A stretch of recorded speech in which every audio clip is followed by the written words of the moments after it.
Ah, yes, my good old weather radio collection. Let's go and take a look at how it's doing today. HH, good on battery. 120. Carolina to Little River. Acting normal. Sanjin, doing good as always. 2 p.m. 400 doing its job. W300 doing its job. 3 to 4 feet. Good old alert works. 100 in the Zone Guard, in the Elite Traveler. In the Kaido, KA331. Wait a second. What's this? Feels warm. Feels sturdy. Looks familiar. 7 channel. Weather alert on. Statement light. Watch light. Warning light.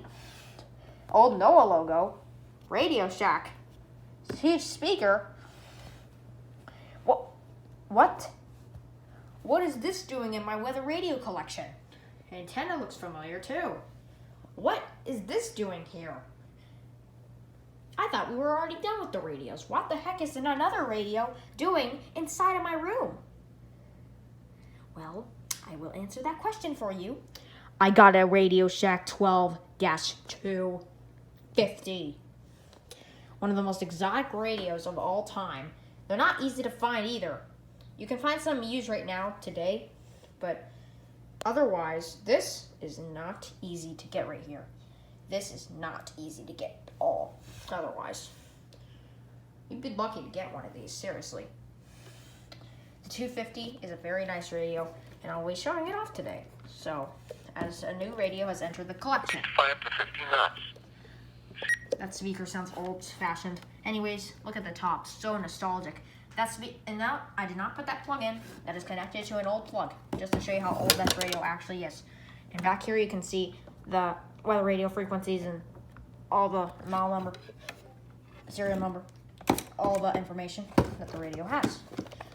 And you might have noticed that I did move some things around just to give this thing space, because this is a pretty huge radio. This radio is very big. It is a very big radio. Very big sized. And RIP HH, holy crap, I cannot tell you how many times this thing is knocked over.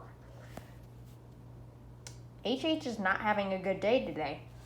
Like all the other days anyway. But anyway, I'm going to be getting to this radio today, showing off the really nostalgic radio's features and everything that needs to be covered. So we're going to be getting into that, as well as some other things as well. So, why not get into this radio stuff? Because wow, just wow. So the first thing I'd like to go over is the weather channels themselves. I don't think, as far as I know, there's no siren test, but let's actually, before we do that, anything else? I would like to go over the design of the radio. Look at it. Look at it. Look at it. Just look at it. Look at it. If this radio has ever looked familiar to you in a way, then now you know that it has entered my room. First activation is expected to be on Tuesday. And a pretty statement light is gonna go off. Yes, this thing has a pretty statement light. It's that pretty statement light again. Yes, the first pretty green statement light has entered the room. Look at it, so pretty. Look at that, just green, so nice and green. Yeah, you know what I'm saying. You know, it's a pretty statement light. So, knowing that it's a pretty statement light, you can tell that this is going to be an old radio. A lot of radios used to switch to advisories around 2004, especially with the 2004 version of the RadioShack 12-261 used advisory lights, but the 2003 version used the statement, which a lot of radios started changing to advisory around 2004 to 2006. But forward to that, they used the statement light, which we have a pretty statement light. So yeah, and if this radio has ever looked familiar to you, then it's here. Let's see. I know you're used to all those newer radios, just those exotic radios like the WR400 or the Sangean CL100 and RIP HH again. Holy. The WR300, the 120, the 100, the Zone Guard, the Elite Travel. You're just used to all those modern things. But we need to take a break from the new world. We need to take a break from smart technology, please. Just please take a break, and we're going to take you back a little while. We're going to take you back some years. We're taking you back to 1999. We're taking you back to the good old days of weather radios. Back when same codes were just literally getting invented. This is a same code radio from 1999. Yeah, this thing actually has same technology. This was when same technology was first getting completed. Instead of the 1050 hertz activation. And I'm glad that this is not a 1050 hertz. I don't like 1050 hertz radios. But as you can tell, yeah, it is pretty awesome. Just looking at the radio. It's not like now you might be thinking it's not that bad. It just probably has a classic menu and you can just do your same codes through there, blah blah blah blah blah. Push the same button and get your same code through. No. That's not anything like this radio at all. Radios back from the late 90s to early 2000s were programmed way differently until the WR100 Black and Silver came out, which I don't have, which was near 2001. Things started getting into that menu-y style, but we don't have the menu here. There's no menu. There's basically not even a menu on this radio. If there's not a menu, then how do you program it? Well, we'll get to that later. First of all, we need to go over some other things first. So the next thing I'll be going over is the button beeps because they're pretty awesome. So here's the valid button beeps. Which, if you didn't know, can actually change the volume of it. You see this there's a little knob here.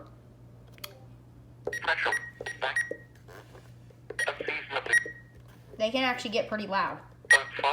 Whoa, that's maximum. Holy crap. Still kind of loud. That's good. For an old radio like this, that's a pretty awesome thing to have. But also, you can also switch the volume too. Then becoming partly cloudy. Lows in the mid-30s. East winds around 5 miles. Just leave it like that. But yeah, that's that. And yeah, it's a pretty nice button beep. Also the invalid button beeps as well. West in the afternoon. Chance of rain 60. Night. Mostly cloudy with shower. So yeah. Now, I'm going to get into the speaker and the weather radio channels, which is going to happen right now. Miles per hour. Let's take a listen to KHB31 on NL radio, and I'd like to mention real quick, the speaker is not going to sound very good, but that's understandable because this radio was made a long time ago, so please don't expect the speaker to be very special. But let's just take a listen to KHB31 on a radio from the 1990s. Lows in the mid-40s. Thursday night, partly cloudy. Lows around 40.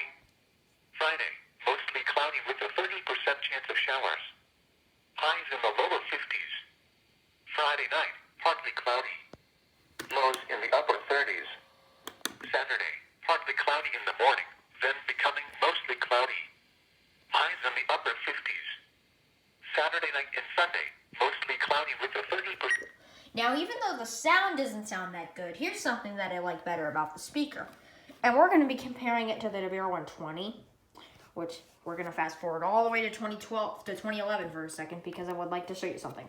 So here's something very annoying. At 6:27 p.m. If you listen to it on this radio, tonight, southeast winds 10 to you'll hear some 15 static. knots. Either like sounding noise, or on this radio, knots, increasing to you can hear the same noise a little bit. But this doesn't have any of that. A chance of showers in the morning. Other than the bad speech quality, it's just Monday night. nothing heard in the background. So, 15 to plus for that RadioShack. And, yeah, back to 1999. So, I am now going to be showing you something else, and that would be the setup, because the setup is actually pretty cool on this thing. So currently you might not even know how to do it because I can't even push this button. This button does nothing, and this is the only button I can push right now, huh? Well, that changes. That will change. So if we go up here, we can, there's a little switch that goes from operate mode and program mode. So if we go that to program mode, you may see that, the frequency in the channel. This is where we switch that. And how? Well, we can actually open this and select our channel. Yeah. If you didn't know, this is actually something that this radio has. You can open this and use this little keypad, or I guess you could say, for the same codes and the channel selectors and everything like that. So we're going to be going through all the NOAA channels. So here's channel 1.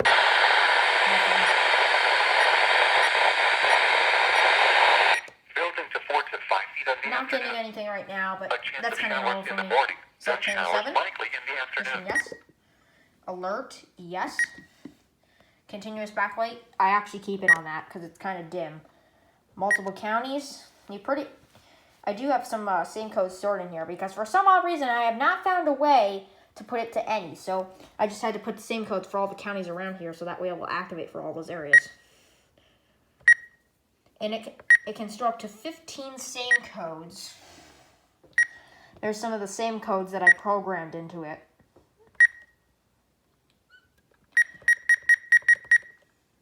And if you want to start using a same code, you'll just push no to switch to the same code, and then you can push the keypad buttons. Now we get into the part where we can enable and disable alerts. So you can see severe thunder watch. Something you may not notice is that this does not scroll. The screen does not scroll because this is an older screen. And special weather, see it says special weather and then statement. So you'll see all the warnings like, and look at that pretty statement white. Pretty statement white. Just look at that nice green color. Okay, see how it says, like, look at this. Hold on. See how it says winter storm? Actually, wait, no, it doesn't do it on that one. Some of them don't do it, but others do. Like high, it may say like high wind, and then the thing will say warning to show that's high wind warning or something. But you can go through all of these, which all of them are currently on. And you can enable and disable them, so that's kind of cool.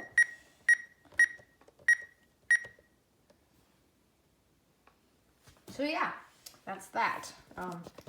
Pretty cool, if you ask me. We're going to put that back into the regular operate mode by using the switch here. Okay, it is now back in regular mode, and now these buttons will no longer do anything. So now you can just, you can also, now back here on this plate here, with some radios, actually comes like a little list to write down your same codes. However, I don't have that on mine, but that's okay. We're going to now put this back in. It just looks like that. So, pretty simple. Honestly, there isn't really much else I don't think I need to cover on this radio. I think that's pretty much it. There wasn't much to go over, but I'm not surprised because it's an old radio from 1999. And I hope that takes you a little break. And wow, rip HH again. I never noticed that. But I hope this takes you away from the modern radios for a little bit and takes you to the old RadioShack world. There's a lot of old RadioShack radios out there that need to be loved. I mean, instead of the 250, you also got the 240, the 255, the 250, the 251, the 260, the 093, a lot of old RadioShack radios like that, and the 261 as well. I should also bring that in there. There are a lot of very old RadioShack radios that should be loved by many people because they're all very good radios. I'm honestly kind of sad that RadioShack went out of business, but what can you do? But I'm going to end it here, I think, so I hope you guys enjoyed, and hopefully we can hear this thing activate with its pretty statement white.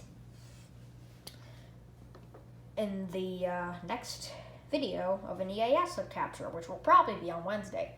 So, yeah, stick forward to that, the weekly test. And I'm sorry, I did get the KDKA test today, but I did miss the South Carolina test.